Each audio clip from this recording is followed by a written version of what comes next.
Espace TV, le 22h.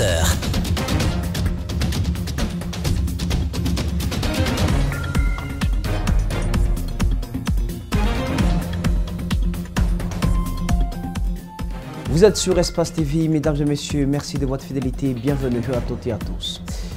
La marche de colère des journalistes guinéens pour la libération de leur confrère Lansana Camara ce mardi a une résonance particulière. Le directeur de publication du site Conakry Live.info a été libéré quelques heures seulement après cette marche. Ses premiers mots, c'est dans un court instant. La direction générale de la police poursuit sa tournée dans les commissariats centraux de la routière. Le général Bafoué sensibilise ses agents sur les comportements adoptés dans leur rapport avec les usagers de la route. Et puis à la découverte de deux jeunes Guinéens qui ont du génie à l'état pur à l'aide de déchets électroniques recyclés, ils ont réussi à fabriquer un poste radio et un téléphone fixe fonctionnel.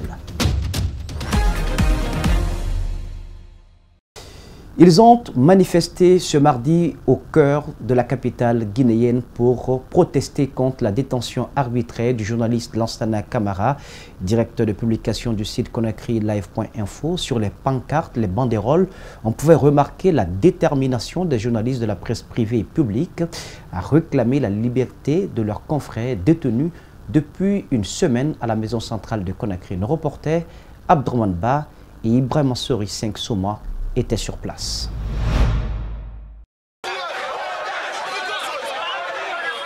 Sur ces pancartes, on peut lire « Libérer Lansana Camara ».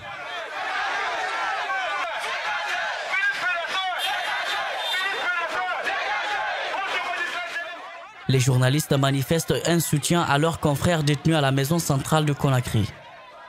Il est accusé de diffamation à l'endroit du ministère des Affaires étrangères et des Guinéens de l'étranger.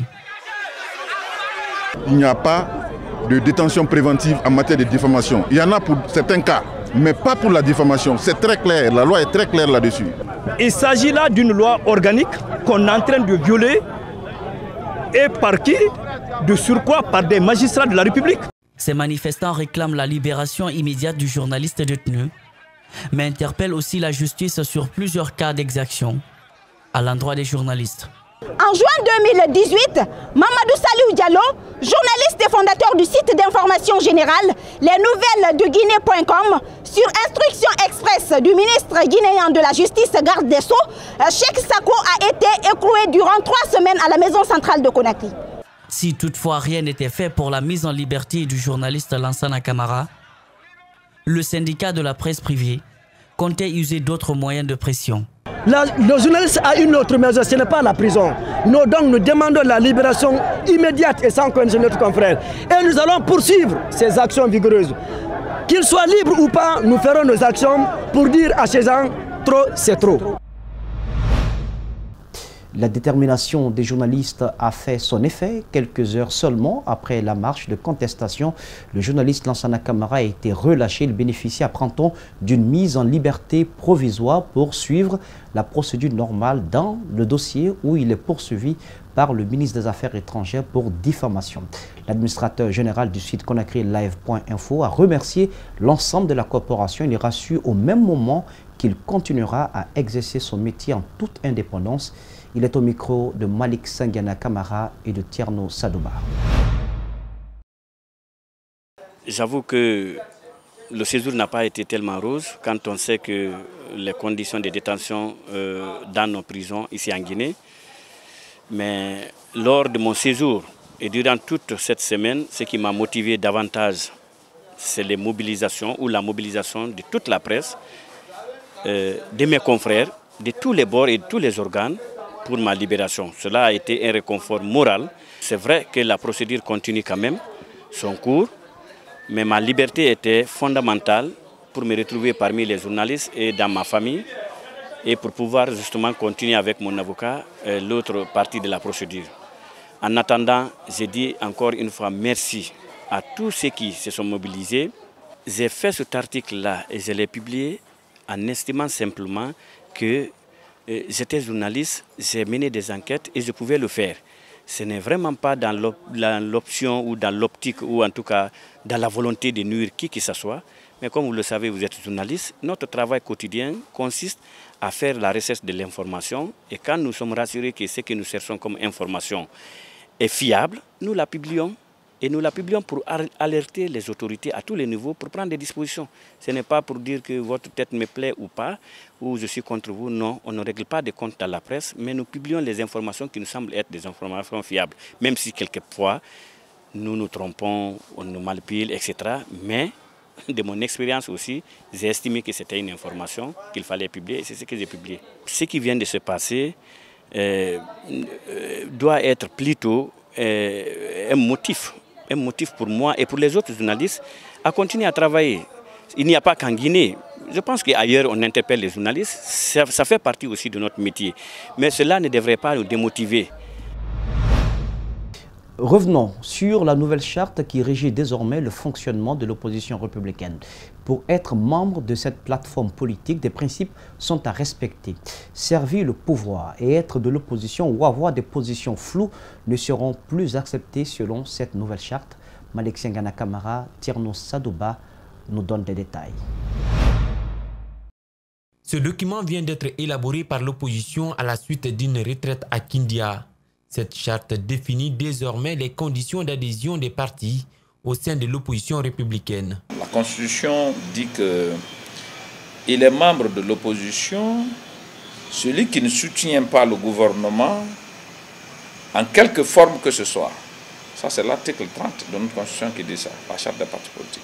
Donc, est-ce que quelqu'un qui a un élément dans le gouvernement, quelqu'un qui est sous décret d'un président de la République, peut dire qu'il est de l'opposition? Donc nous avons essayé d'intégrer ces articles en les rappelant aux partis politiques. Il faut qu'on se soumette à l'article 27, à l'article 39, à l'article 29, à l'article 27 et l'article 30. Non, tu perds la qualité de membre de l'opposition républicaine, soit par la dissolution de ton parti. La plénière de l'opposition aussi peut exclure un parti politique de notre organisation qu'on appelle l'opposition républicaine, qu'on appelle l'opposition. Lorsque tu ne respectes pas ces conditions, c'est-à-dire aujourd'hui, il y a une violation flagrante de la loi. Pour bon nombre d'observateurs, l'opposition républicaine s'amaigrit avec le départ de ses membres pour rejoindre la mouvance. Pour cet opposant, cela ne fait que renforcer la position de cette plateforme avec à sa tête le président de l'UFDG. Au niveau de l'opposition républicaine, vous avez l'UFDG qui a plus de 200 conseillers, 2000 conseillers des élections passées. Vous avez l'UGD de Mamadou Sylla qui vient en deuxième position dans l'opposition républicaine. Vous avez notre parti, le RRD, qui vient en troisième position au niveau de l'opposition républicaine. C'est les trois premières parties de l'opposition républicaine. Elle compte aussi innover en mettant des commissions sur place pour éviter toute erreur dans ces démarches. À la tête de la commission d'orientation technique, le président du RRD est bien candidat. La commission stratégique que je compte diriger n'a pas dévoilé son secret. Nous sommes en train de développer la même stratégie pour bloquer vraiment la vérité de l'État. Cette nouvelle charte de l'opposition républicaine mentionne que les décisions doivent être prises à la majorité des 2 tiers. Au cas où un parti ne serait pas d'accord avec une décision qui a été prise, il s'abstiendrait de la critiquer. Ce, pour qu'il ait l'harmonie et la discipline au sein de cette plateforme, précise le même document en vigueur. Et puis cette brève, les 3 opposants à un éventuel 3e mandat du président Alpha Condé arrêté le week-end dernier à Koya devront patienter pour connaître le sort qui leur est réservé. Il leur est reproché d'entrave à la liberté de manifester. Nous y reviendrons dans nos prochaines éditions d'information. Sans transition, la Convention de Budapest sur la cybercriminalité réunit de nombreux pays dans le monde. Comment la Guinée peut-elle profiter de ce réseau pour perfectionner ses acquis en matière de cybercriminalité? La question était en toile de fond d'une rencontre entre les cadres du ministère de la Sécurité, de la Justice et du Conseil de l'Europe. L'initiative est du ministère des Postes et Télécommunications. Mariam Fodé Camara, Ibrahim Assoma. Depuis 2016, le gouvernement guinéen s'est doté d'un instrument législatif et réglementaire pour lutter contre la cybercriminalité. Ces éléments permettent de créer un cadre pour assurer la protection des libertés des citoyens et se mettre en conformité avec ses engagements internationaux. C'est dans ce cadre que les agents de la sécurité, de la justice et du Conseil de l'Europe analysent les lois déjà adoptées pour une meilleure compréhension, afin d'améliorer les incohérences qui existent. Au terme des travaux, la Guinée devrait être membre de la Convention de Budapest. La Convention de Budapest est une convention de référence mondiale. Nous avons trouvé opportun de collaborer avec le Conseil de l'Europe pour que la Guinée soit pays partie à la Convention de Budapest, pour qu'elle puisse collaborer davantage avec des pays se trouvant sur d'autres continents afin de protéger plus nos citoyens, protéger plus nos opérateurs économiques, protéger plus l'économie nationale. Le Conseil de l'Europe vient apporter son expertise dans le processus d'adhésion de la Guinée à la Convention de Budapest relative à la cybercriminalité. La Guinée est sur le point de voie, mais il faut quand même améliorer quelques éléments de votre cadre juridique. Aussi, pour ne pas avoir des dispositions d'incrimination très larges. Il faut être précis, sinon il y a des risques à la liberté d'expression des médias. C'est pour ça, c'est ce qu'on veut. La Convention de Budapest est un traité international qui met en place des procédures pour les agents de sécurité afin d'obtenir des preuves électroniques liées aux infractions. Le Conseil de l'Europe souhaite voir la Guinée, pays membre de la Convention, dans un futur proche. La police routière en pleine réforme. Depuis lundi, le directeur général de la police nationale a engagé une tournée dans tous les commissariats centraux de la police routière pour sensibiliser les agents routiers sur le comportement citoyen à adopter dans leur rapport avec les usagers de la route. Mohamed Valek Toré, Ibrahima Sori, 5 Souma sur les pas du général Bafoué. Les instructions sont claires. Aucun agent routier n'a le droit de porter gratuitement des préjudices sur un usager. Le directeur général de la police nationale sillonne tous les commissariats centraux de la police routière pour les informer des nouvelles mesures à prendre. Il faudrait qu'ils changent de comportement. C'est ce qu'on était venu leur dire pour qu'ils soient appréciés par la population. Et désormais, nous allons faire identifier tous les policiers de la routière à travers des badges numérotés. Si l'agent numéro X a le numéro 52, il prend le permis ou la catégorie ou l'assurance d'un chauffeur, le chauffeur ou l'usager sait que celui qui a pris son permis dans la rue, c'est l'agent de police de la sécurité routière de Kaloum qui porte le badge numéro 52, qui a pris son truc. Donc quand il vient voir le commissaire, il suffit seulement de dire que c'est l'agent numéro 52. Mais on a constaté qu'il y a des agents, des anarcheurs qui sont dans la rue, ils prennent les permis et les catégories des citoyens, ils disparaissent. Les gens sont obligés de renouveler tout le temps leurs permis ou les catégories. D'après les instructions du directeur général, tout agent qui se livrerait à des comportements abusifs sera sanctionné. Quant aux responsables de la police routière, ils promettent le respect des instructions de la hiérarchie. Notre premier ordre, c'était quoi? C'est de lutter contre les arnaqueurs qui sont en train de faire souffrir la police. C'est pourquoi mon directeur Zakaria Kamara a été envoyé. Il était le DRP de Mamou. Moi, j'étais le DRP de Zérekoré. Nous sommes des vrais techniciens. Moi, je suis sorti de l'école supérieure de Moscou, de la police routière. Donc, Zakaria, même chose, nous sommes venus pour aider cette population. Les instructions données par notre directeur général seraient appliquées à la lettre. L'exemple doit provenir de ce corps qui est en plus de relations avec les populations. Du 28 au 29 janvier dernier, une attaque d'un navire, Lian Rune 88, consigné en Guinée par la société Changi Pêche, s'est produite en haute mer. L'attaque a causé la mort d'un Chinois. Au terme de 3 mois d'enquête, 4 des 6 présumés auteurs du crime ont été interpellés par la brigade de recherche de la gendarmerie maritime et fluviale. Ils ont été présentés aux médias avant d'être confiés à la justice guinéenne. Mamadou Sadio Baldé, Tierno Sadoba pour les détails. Dong, Seni, Cheva et Dada sont accusés d'avoir attaqué un navire en haute mer et assassiné un Chinois, déclare la gendarmerie maritime. Dispersés, ils ont été interpellés dans la région de Boké et la préfecture de Sigiri. Un a été interpellé à Kamsa, de nommé Don, alias Mohamed Souma, alias Don. Et Seni a été interpellé à Kolabouni et le nommé Sheva, Daouda Kamara, a été interpellé à Senia, dans la sous-préfecture de Kolabouni, exactement. Il y a un quatrième élément qui a aussi été interpellé dans la circonscription de Sigiri, le nommé Dada de Tinclair. Le Chinois était de garde lorsque les brigands ont surgi à bord de son navire. Au dire de la gendarmerie, il a subi de tortures avant d'être tué. Ces intéressés sont venus. Ils ont accosté leur embarcation et 3 d'entre eux sont montés à bord du navire. Donc, ils ont donné des coups à M. Liang Junxing à travers des objets contendants. Ils l'ont ligoté. Ils ont continué à lui donner des coups et ils ne se sont pas limités. Là, ils ont posé leurs actes. Un homme est assassiné, suivra un cambriolage. Les assaillants ont emporté ce qu'ils pouvaient prendre avant de disparaître dans la nature.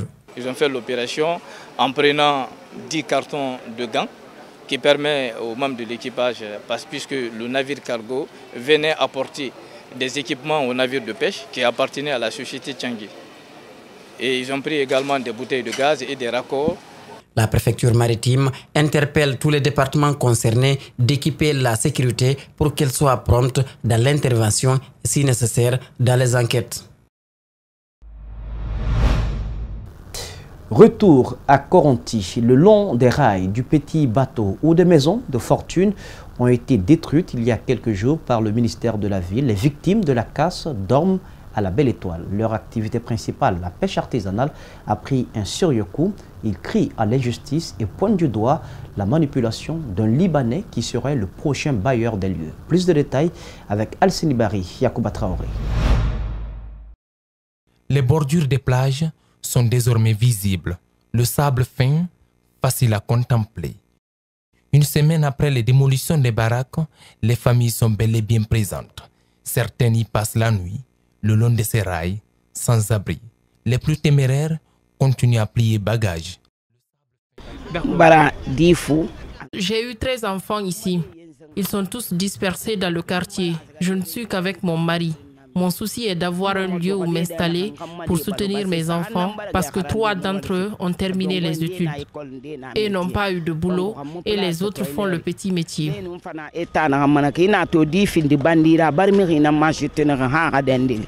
L'inquiétude grandit. Les pirogues ne partent plus en mer. Le regard vide, plein de sens de cette dame en dit long. Elle-même, adjointe du chef du port, a fait son enfance ici. Elle s'est mariée et y a fait des enfants. Aujourd'hui, elle a tout perdu. Ses activités, la pêche et le petit commerce.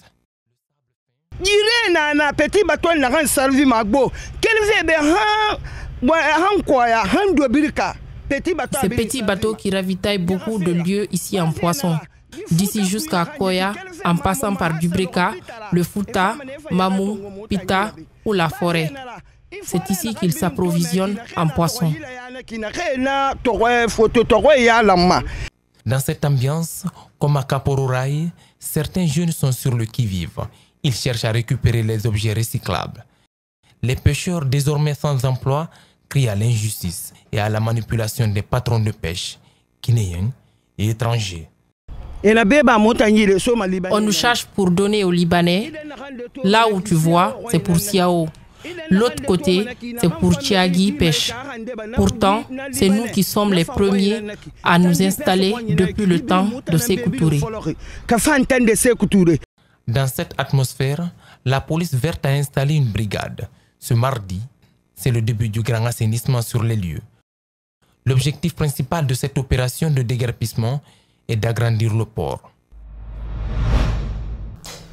Les zones rurales ont des soucis en commun, elles manquent cruellement d'infrastructures publiques. Tenez, à Gourbali, un village de Tougué, en Moyenne-Guinée, il n'y a pas d'école pour étudier. Les enfants sont contraints de parcourir 10 km.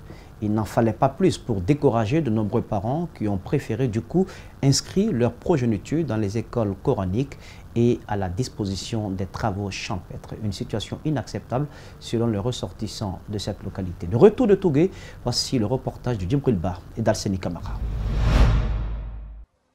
L'avenir des enfants de Gourbali est incertain. Le village au milieu de nulle part ne gagne pas l'attention de ces petits qui se déambulent ça et là. L'éducation étant fondamentale pour leur épanouissement n'est pas au centre des préoccupations dans cette bourgade située à une vingtaine de kilomètres de Tougué, centre urbain de la localité. Il y a plus de 700 habitants ici, il n'y a pas de l'école à côté. Il y a beaucoup de nos enfants qui restent comme ça, ils ne vont pas à l'école ni rien. L'avis des parents sur l'éducation des enfants est plutôt orienté vers l'étude du Coran. Au début, les petits se déplaçaient à 8 km pour rejoindre Sandaké, localité environnante pour étudier. Pourtant, le village de Gourbali devrait avoir une école. Il faut non seulement sensibiliser la population locale parce que ce sont les parents eux-mêmes qui refusent que les enfants aillent à l'école pour des prétextes bidons. Il y en a qui préfèrent amener l'enfant juste pour aller faire l'école coranique, mais qui refusent à ce que l'enfant aille au niveau de l'école publique pour faire son instruction. Les ressortissants de Gourbali restent profondément touchés par cet état de fait. Déjà, ils se proposent des idées. On veut faire encore une école. Si les autorités compétentes ne peuvent pas nous aider, nous on peut faire tout possible encore de faire une école. Les autorités locales, toutefois, comptent mener une sensibilisation pour inverser la tendance.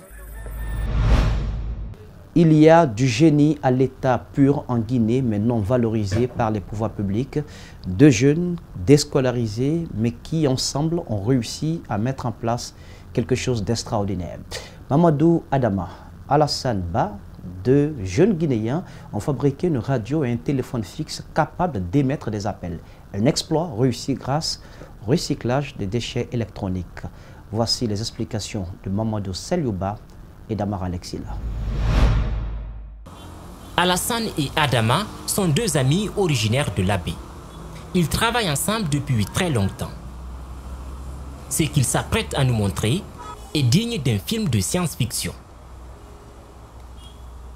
Un téléphone fixe et une station de radio avec tout son appareillage. Rien d'un jeu d'enfant, ces appareils fonctionnent normalement. Il suffit de mettre des piles et le tour est joué.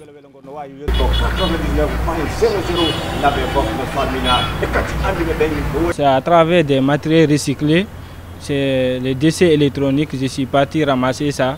J'ai envoyé ça chez moi pour essayer de faire des idées. Des idées qu'ils ont d'abord mises sur papier, puis exécutées à la lettre en seulement 2 ans.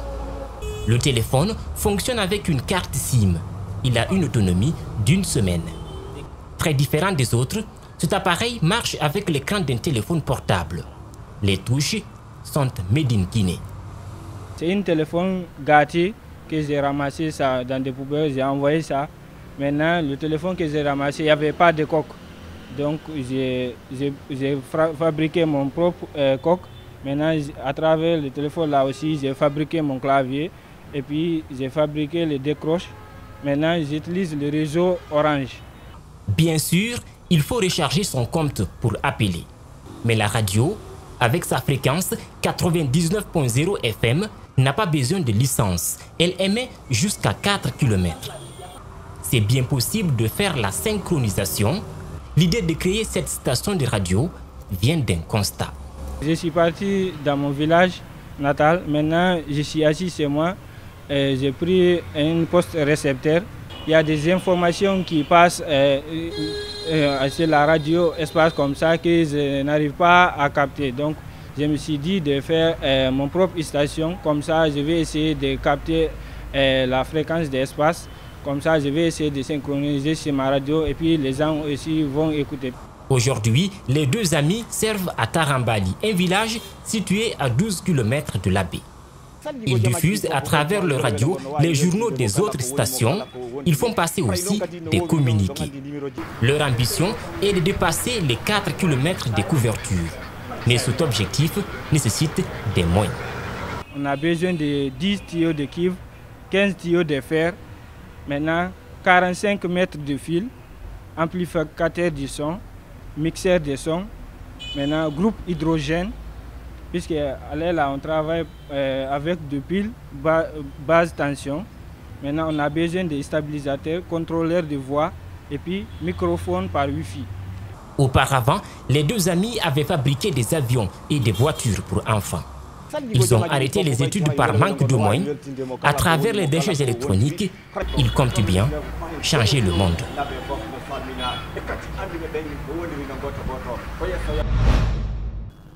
Entamé le 16 mars dernier, la première édition du tournoi de football doté du trophée Kerfala Personne Camara, en abrégé KPC, a pris fin ce week-end à l'Abbé. C'est l'équipe du quartier de Doussaré qui s'est adjugée de la coupe en l'emportant 1-0 devant le camp LH Ourmatal. Rêve Média est la structure organisatrice de la compétition. Abdoulaye Sadio Diallo, Abokoro Yakourma. Ce trophée, accompagné de 10 millions de francs guinéens, est celui remporté par le quartier d'Oussaré ce samedi au stade régional de l'Abbé. Battu 1-0 lors de cette finale, l'équipe du camp LH Ourmatal est repartie avec une enveloppe de 5 millions. Au coup de sifflet final, les coachs des deux équipes ont livré leurs sentiments. Il y avait 16 équipes, les joueurs ont accepté les consignes et on s'est sorti. Je félicite les supporters, je félicite les joueurs. Je suis très content parce que c'est une première fois. L'équipe a très bien joué et je dois encore respecter l'adversaire parce que presque la moitié des joueurs des espoirs se trouvent dans Doussaré. Donc mon équipe était là quand même en place. Donc c'est l'erreur qui a glissé, le but est venu. Pour le directeur de Rêve Média, quelques difficultés ont été certes enregistrées, mais cette première édition a été une véritable réussite. On est très satisfait, c'est un travail de toute une équipe qui s'est réunie pour pouvoir donner cette activité à la jeunesse de l'Abbé. Une totale réussite, même si des fausses notes ont été enregistrées, c'est normal. C'est aussi un honneur pour KPC de porter le nom de cette édition, rassure son collaborateur. Nous sommes très contents et très fiers d'avoir assisté à cette finale et nous serons des envoyés vraiment fidèles pour faire le compte rendu aux donateurs. Le PDG du groupe Adafo Média, Lamine Girassi, qui a effectué le déplacement pour la circonstance, s'est quant à lui réjoui de l'initiative. Des initiatives comme ça, surtout quand ça concerne la jeunesse, je pense qu'il fallait venir. Et surtout la personne concernée qui n'est autre que KPC, quand on voit un petit peu son parcours, né, grandi, réussir en Guinée, je me retrouve à ce homme-là. Donc pour moi c'est important de venir évidemment assister à cela. Le maire de la commune urbaine de l'Abbé souhaite que de telles rencontres amicales se pérennisent pour le bonheur de la jeunesse et des amoureux du cuir rond. Nous sommes très contents de vous. Vous pouvez compter sur nous et nous aussi nous comptons sur vous. L'université Amadou Dieng, partenaire de la première édition du tournoi organisé par Rêve Média, a donné une enveloppe de 10 millions pour accompagner les organisateurs. Ce tournoi nous a fait du bien, se sont accordés à dire plusieurs jeunes de l'Abbé. C'est donc cet élément de football qui met fin à cette édition d'information. Cadrage pour vous, Amar Alexis a été présent, la régie Mafata Sano et Nala Sidibé. Le tout sous la supervision technique d'Ali Kambé de Francis Collet. Ne l'oubliez pas, l'info, c'est aussi sur le www.espacetvguinée.info. Passez une agréable sur le programme sur Espace TV, la télé de notre planète.